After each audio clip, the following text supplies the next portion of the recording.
Oke, Coach, ini mungkin minggu yang sangat menyenangkan untuk fans timnas ya, karena kita berhasil menahan dua tim yang peringkatnya lebih tinggi. Jauh lebih tinggi. Ya.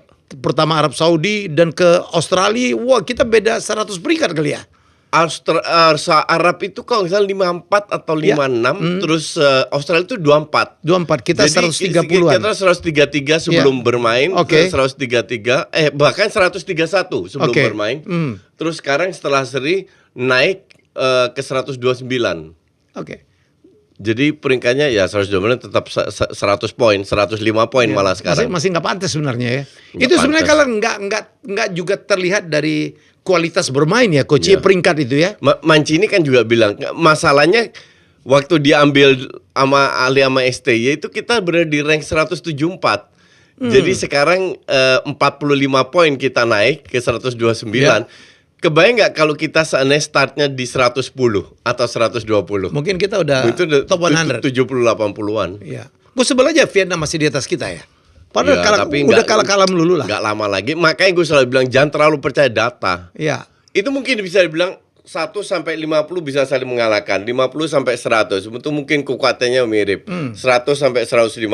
Tapi kan karena kasus kita kan berbeda. Mendadak datang para pemain diaspora sehingga kekuatan kita menonjol kan, meroket, sehingga kita harusnya Mancini pun juga bilang Indonesia nggak layak berada di rank situ dan kita akan pasti di bawah 100. Untuk gue kekuatan ini ya 70-an masih bisa. Ya.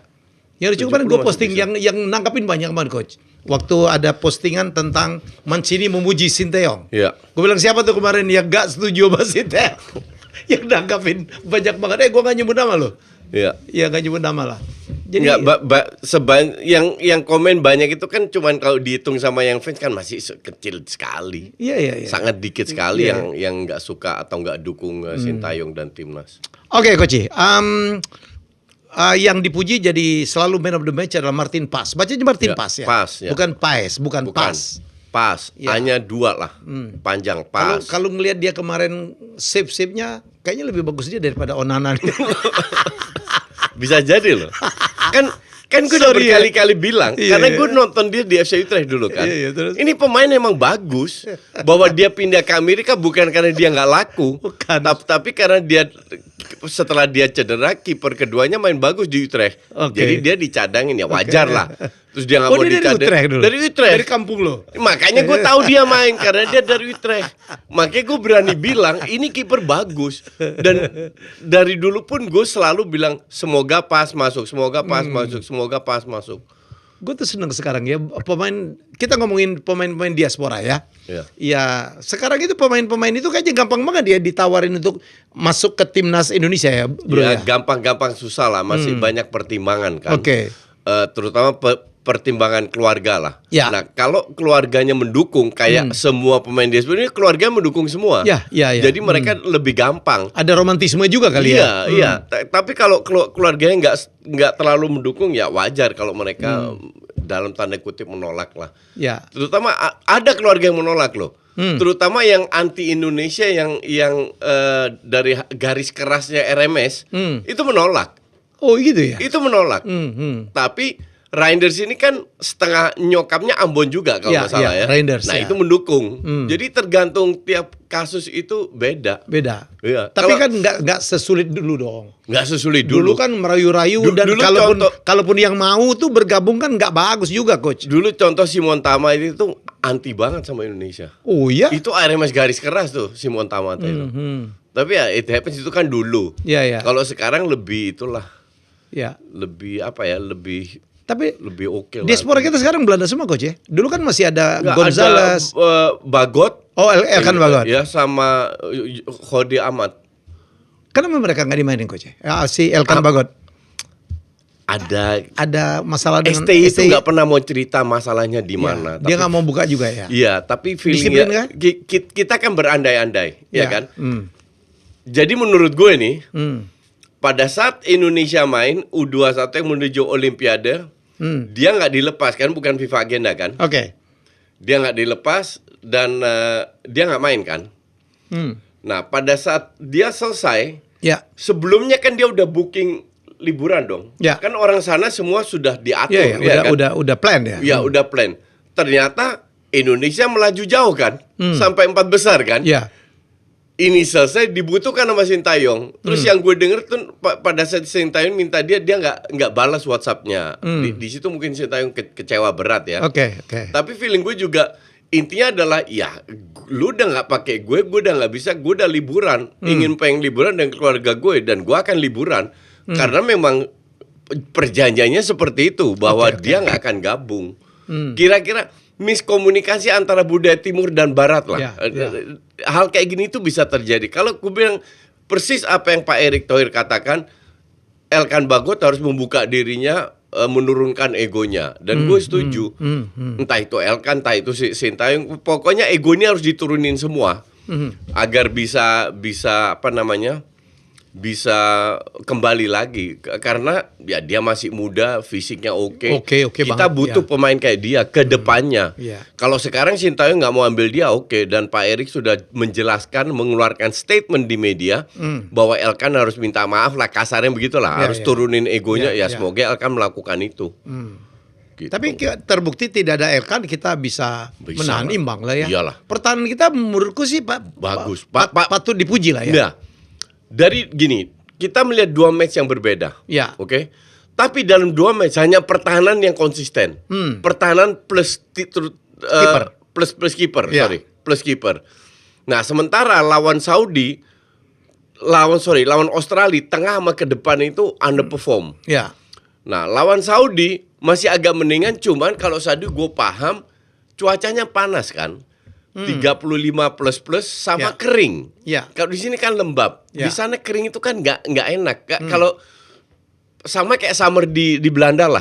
Itu kalau 35 derajat keringnya nggak enak banget. Minum air aja nggak cukup gitu loh. Jadi kalau kita belum pernah mengalami, mungkin yang pernah naik haji atau umroh paham bahwa panasnya itu nggak enak.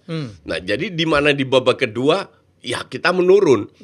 Mereka berusaha untuk mengcounter, mendapatkan peluang counter. Tapi ya kembali lagi ke kualitas. Makanya gue bilang, gue sama kayak Sintayong, target itu 34, peluangnya 35-40%. Tapi dengan hadirnya Martin, peluangnya bisa untuk gue naik 5% lagi, lebih ke 40% sekarang. Sekarang Max Hilgers sama Reinders masuk. Reinders ya.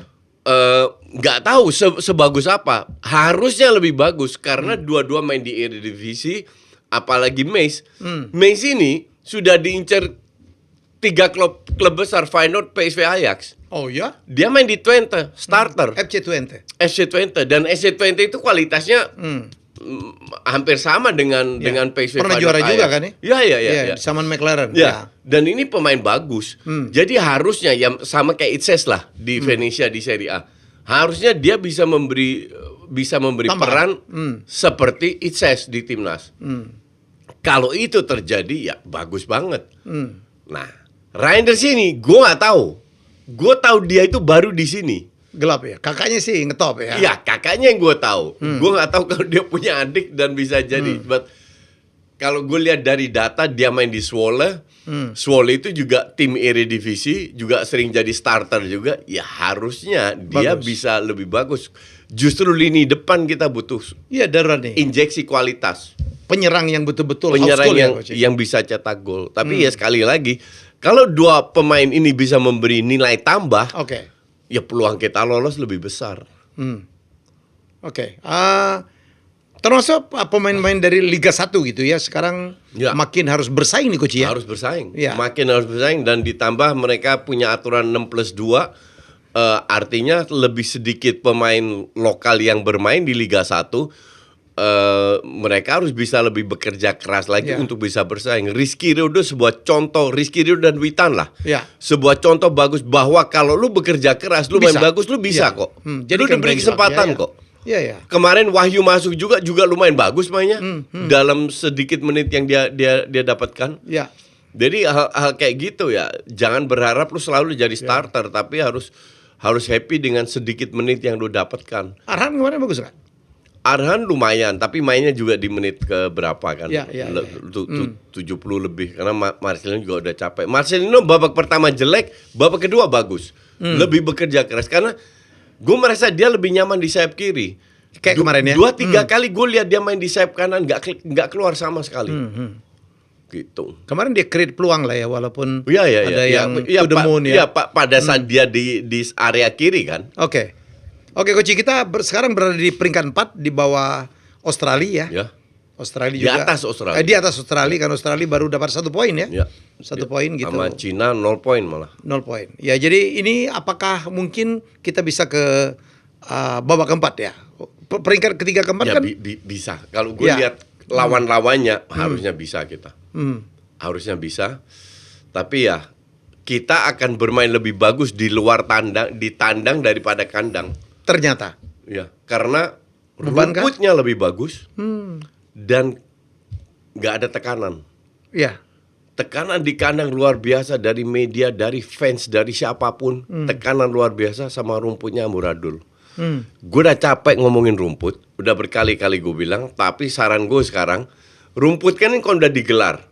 Ya. Biarkan rumput diperbaiki, jangan terlalu banyak dipakai. Kalau bisa nggak dipakai sama sekali, biar akarnya numbuh ke bawah, biar lebih kuat sehingga di bulan November pada saat kita main di kandang, rumputnya lebih bagus. Sekarang masih belum bagus. Sekarang belum bagus karena sekarang ini baru digelar, akarnya itu belum nempel sehingga gampang banget lepas. Jadi nggak ada pegangan akarnya itu. Makanya harus dibiarin biar akarnya turun ke bawah. Oke, jadi kita berharap ya, jadi timnas. Saya pikir nggak pernah kita sekarang itu dalam posisi punya timnas yang tiap kali main itu kita punya hope tuh. Kita punya hope. Itu yang mahal. Ya. Dan hope. Malaysia, Singapura, Myanmar, Brunei, Timor Leste itu udah nggak di jangkauan kita lagi tuh ya. Ya, dan Erick Thohir itu yang dia berikan yang gue sangat appreciate. Yaitu harapan. Erick Thohir memberi kita harapan lewat pemain diaspora, lewat Sintayong dan lain, bahwa kita ini punya harapan. Entah kita bisa lolos atau enggak, kita nggak tahu. Tapi kita punya harapan. Gue kan bilang realistisnya kita itu 2030. Kenapa? Karena pemain bocah-bocah ini udah dapat jam terbang lagi lebih banyak, 4-5 tahun kan, lebih matang dan lebih bersama lebih bersama, lebih kompak. Di situ kita bisa bersaing. Tapi kalau sekarang lihat peluang ke sini, ya kita punya peluang. Maka dari itu kita nggak pernah tahu. Tapi gue nggak mau terlalu optimis. Gue tetap target 3-4. Walaupun gue bilang Jepang is calculated loss. Jepang itu akan sapu bersih semuanya. Rank 2 masih terbuka. Harusnya Australia kan?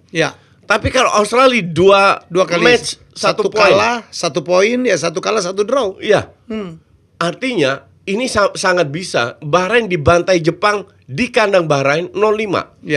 Tapi Cina dibantai Jepang 7-0. Bisa ngalahin Australia dengan 10 orang walaupun gol bunuh diri di flag atau whatever, tapi mereka bisa meraih 3 poin. Artinya ini tim bisa kita kalahkan berdasarkan 2 match lawan Saudi di kandang Saudi. Australia bermain di rumput yang nggak bagus. Kita bisa curi poin lawan tim yang langganan Piala Dunia, rank 24 dunia. Kita bisa curi poin.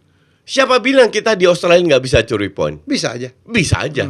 Nah sekarang tergantung kalau Australia terseok-seok kehilangan banyak poin, bisa aja kegeser. Australia jelas sudah kehilangan 5 poin dong ya. Sebenarnya kan Bahrain dia harus ambil, Indonesia harus ambil dong. Di atas kertas. Gitu. Jadi dia udah kehilangan 5 poin tuh. Dan kita mungkin Bahrain, mungkin kita mesti menang lah ya. Lawan Cina kita mesti menang ya dong. Bahrain China harusnya dilibas. Kalau kita 2 kali main 3, 6, 12 poin. Kalau kita 2-2 menang 4 poin, kita dapat 12 poin. Artinya 2 ini kegeser, kita secure rank 4. Kalau kita secure rank 4, kita incer yang ketiga. Kalau kita bisa kalahkan Saudi di sini sama Australia, kita bisa curi poin. Draw aja lagi ya. Draw, terus kita nggak kalah banyak lawan Jepang, kita bisa masuk kedua. Tapi gue nggak mau sejauh itu. Kita harus lihat step by step, round by round. Jangan terlalu optimis. Ini aja udah happy banget. Terjatuhnya sakit. Ya ini udah happy banget. Yang jelas gue pakai kalimatnya dia, enjoy the moment. Enjoy the moment, betul. Harus sekarang ini kita lagi enjoy. Enjoy the moment. Kita enjoy aja sekarang. Iya.